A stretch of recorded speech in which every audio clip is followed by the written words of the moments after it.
कर लिया था और भारत ने अपनी स्ट्रैटेजिक जो पॉलिसी थी उसको स्ट्रेंथन नहीं किया। भारत और चीन के बीच में हमने अपनी इंटरनेशनल बाउंड्री की रक्षा के लिए कोई स्टेप नहीं बनाया था, जबकि ये थ्रेट बना हुआ था। और चाइना तो उस समय तक दोस्त ठीक था इसमें, लेकिन भारत की जो नीति रही है कि वसुदेव कुटुंबकम, सुना है ना आप? कहाँ से लिया हमने? ये उपनिषद से लिया है। बोलते रहना है इसमें, बोलते रहेंगे तो रिवीजन होगा, सुनेंगे तो फिर तो ड्रेन हो जाएगा। तो वसुदेव कुटुंबकम हमारे देश की पॉलिसी रही है, जिसको हमने अपने उपनिषद से लिया हुआ। और इसी तरीके से हमारे देश में उस समय क्या घटना हुई, चीन ने जो है तिब्बत के ऊपर जो है कैप्चर करना शुरू कर दिया। और तिब्बत जो है कोई पॉलिटिकल वहाँ पर रिप्रेजेंटेटिव नहीं रहते हैं, रिलीजियस रिप्रेजेंटेटिव रहते हैं। और दलाई लामा वहाँ के रिप्रेजेंटेटिव थे, यानी कि लाम्बाओं के, जो तिब्बतीज़ थे। और दलाई लामा ने उस समय चाइनीज़ के एग्रेशन पॉलिसी से बचने के लिए भारत में आ गए। वो कब की बात कर रहा हूँ मैं बात कर रहा हूँ पंचशील एग्रीमेंट के बाद की, है ना। आप समझ सकते हैं कि इन द अर्ली 60s की बात कर रहा हूँ। तो 59-60 की बात हो रही है। तो भारत में आ गए। और क्योंकि बौद्ध धर्म से संबंधित दलाई लामा हैं और बौद्ध धर्म का उदय कहाँ पर हुआ? भारत में हुआ। बोध गया किस लिए जाना जाता है? महात्मा बुद्ध को ज्ञान मिलने के कारण। सारनाथ किस लिए जाना जाता है? महात्मा बुद्ध ने पहला उपदेश प्रीचिंग सारनाथ में दिया था।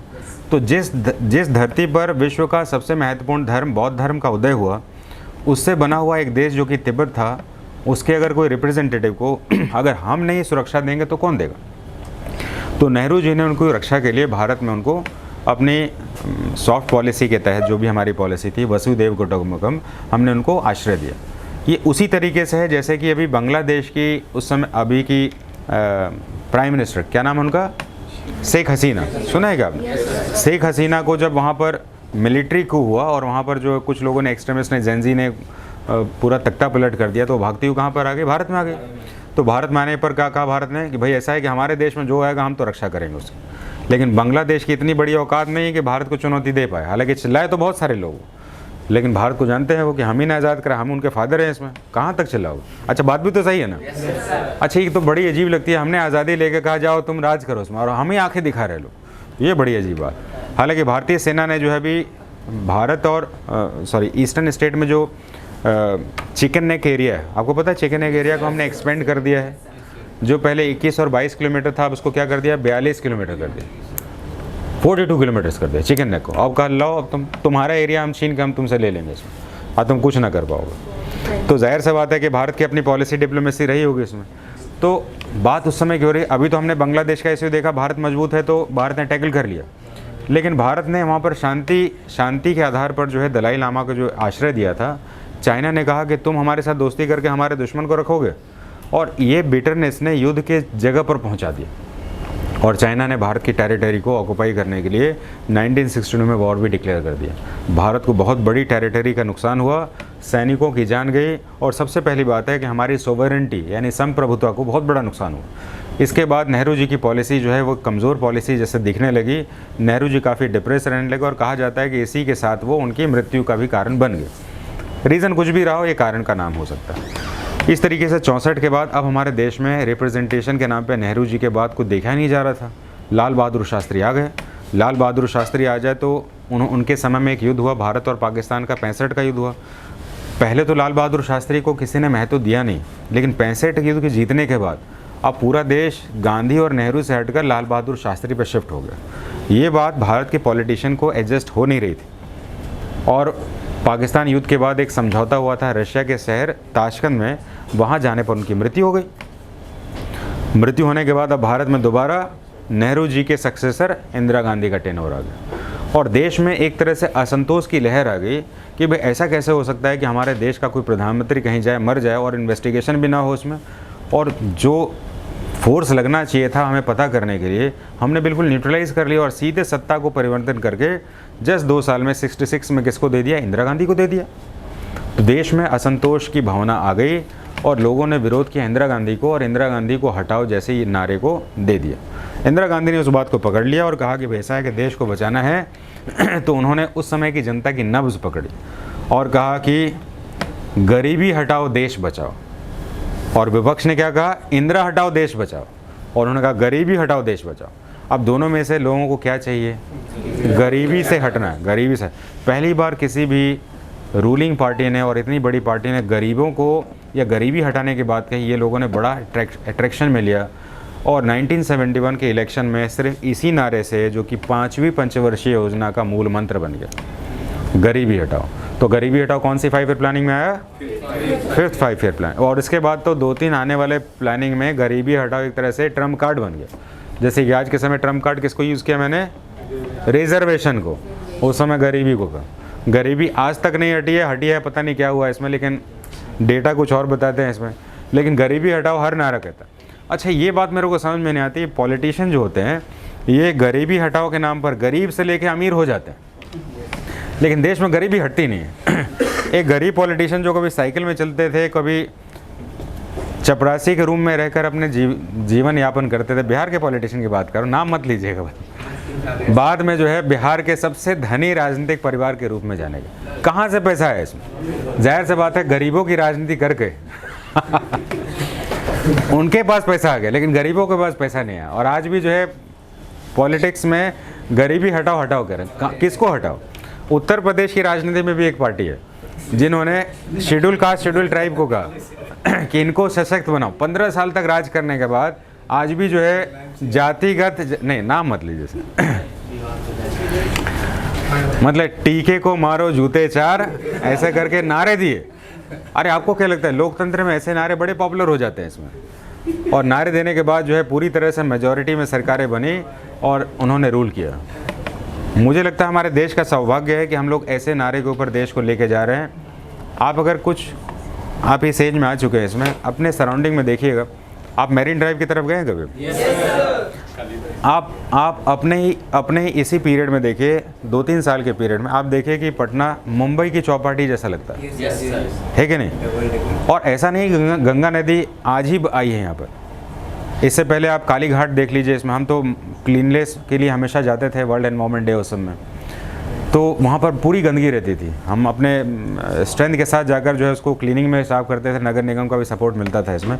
लेकिन आज जाकर देखते हैं इसमें तो बहुत एकदम पवित्र स्थान दिखता है इसमें।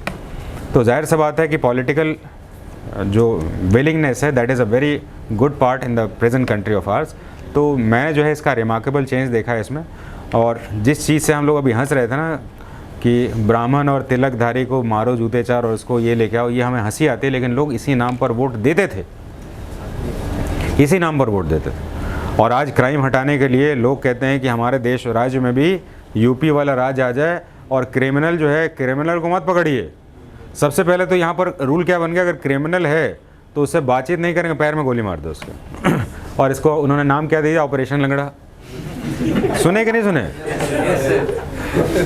और लड़कियों को छेड़ने वाला जो गैंग है उसका ऑपरेशन रोमियो।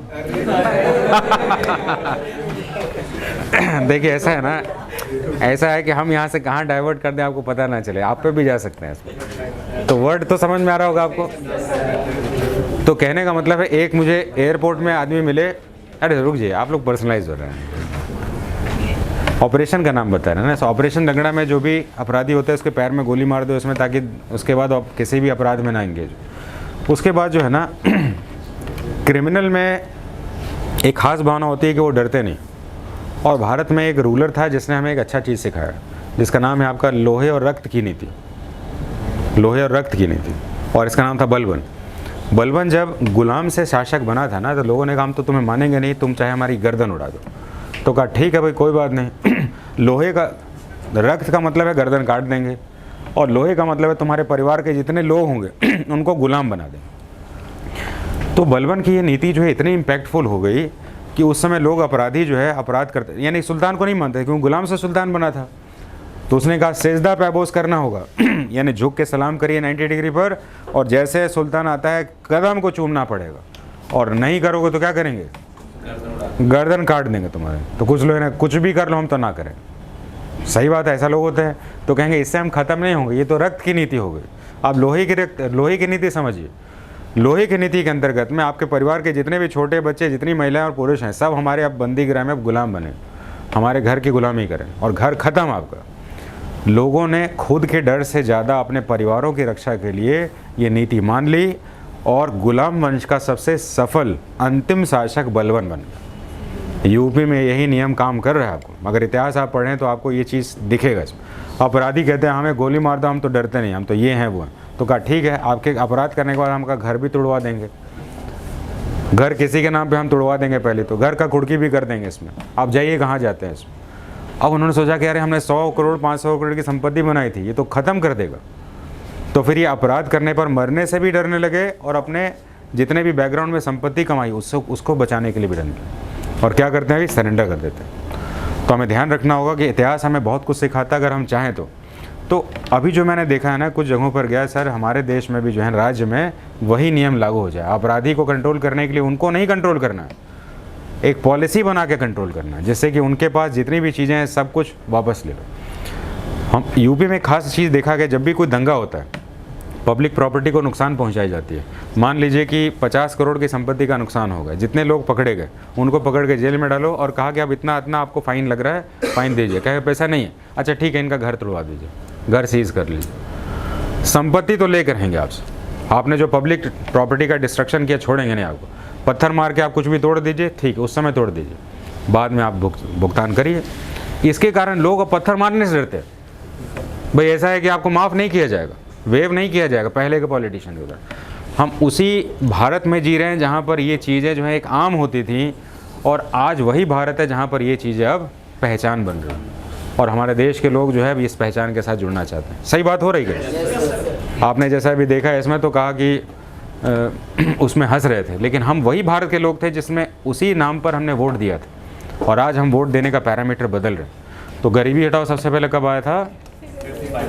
और इसके विपक्ष में जो लोगों ने कहा था इंदिरा हटाओ देश बचाओ, इन्होंने कहा गरीबी हटाओ देश बचाओ। और भारत के लोगों ने इस नारे को चुना, और इस नारे के साथ हमारे देश में सबसे ज़्यादा इनको वोट मिले। अब हम आ जाते हैं, दूसरा क्वेश्चन देख लेते हैं थोड़ा सा।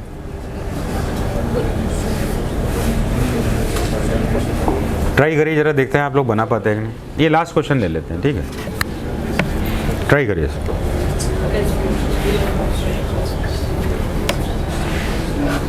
देखते हैं आप लोग कितना ट्राई कर पा रहे हैं। एग्ज़ाम में ऐसे क्वेश्चंस आपके ट्रेंड में रहते हैं, ये ना टाइम मैनेजमेंट के लिए दिया जाता है आपको, और पढ़ने का आपको प्रेशर को डिक्रीज़ करने के लिए दिया गया। तो सबसे पहले देखेंगे the constitution establish parliamentary form of government. तो पार्लियामेंट्री तो ठीक बात है। The president is the constitution head of the, ये भी सही है। The council of minister is collectively responsible for the president. यहाँ पर इस बात का देखना है, जैसे आपको हमेशा मैं क्लास में कहता हूँ कि सारे स्टूडेंट्स जो हैं व्यक्तिगत रूप से मेरे से संबंधित, व्यक्तिगत रूप से, और कलेक्टिव रूप से जो है आपके क्लास के रिप्रेजेंटेटिव के साथ जुड़े हुए। अपनी बातों को आप रखिए, हम उसको पूरा करेंगे। लेकिन जब आप क्लास में आए तो आपका कोई दोस्त नहीं, आप व्यक्तिगत रूप से सिर्फ मेरे लिए आए, और इसलिए आप मेरे से जुड़ रहे हैं। और इसके लिए मैं संविधान का यही भाग बताता हूँ आपको। संसद में जितने भी मंत्री होते हैं, लोकसभा में ही मंत्री होते हैं, राज्यसभा में मंत्री नहीं होते हैं, इस बात को ध्यान रखिएगा। तो लोकसभा में जितने भी मंत्री होते हैं वो व्यक्तिगत रूप से राष्ट्रपति के लिए जुड़े रहते हैं, और क्योंकि मंत्री लोकसभा में होते हैं तो सामूहिक रूप से लोकसभा के लिए होते हैं, कलेक्टिवली। राष्ट्रपति जब भी चाहे किसी को, मंत्री को बुलाकर उसके कार्य क्षेत्र में क्या प्रोग्रेस हो रहा है वो बात से पूछ सकता है, क्योंकि व्यक्तिगत रूप से राष्ट्रपति के लिए वो जिम्मेदार है। इन मंत्रियों की शपथ कौन कराते हैं? राष्ट्रपति ही कराते हैं, इसलिए इस बात का ध्यान रखना है। तो council of ministers collective responsible for the president, ये कलेक्टिव नहीं है, यहाँ पर क्या होना चाहिए था? इंडिविजुअल। तो इसको गलत करें तो आंसर क्या बनेगा? क्लियर है? तो इस तरह से क्वेश्चंस बनते हैं, और इसके लिए आपका कंसेप्ट बहुत ही फाइनेस्ट होना चाहिए, और सभी क्वेश्चंस के लिए आपके पास एक कंसेप्ट होना चाहिए। छोड़ देते हैं।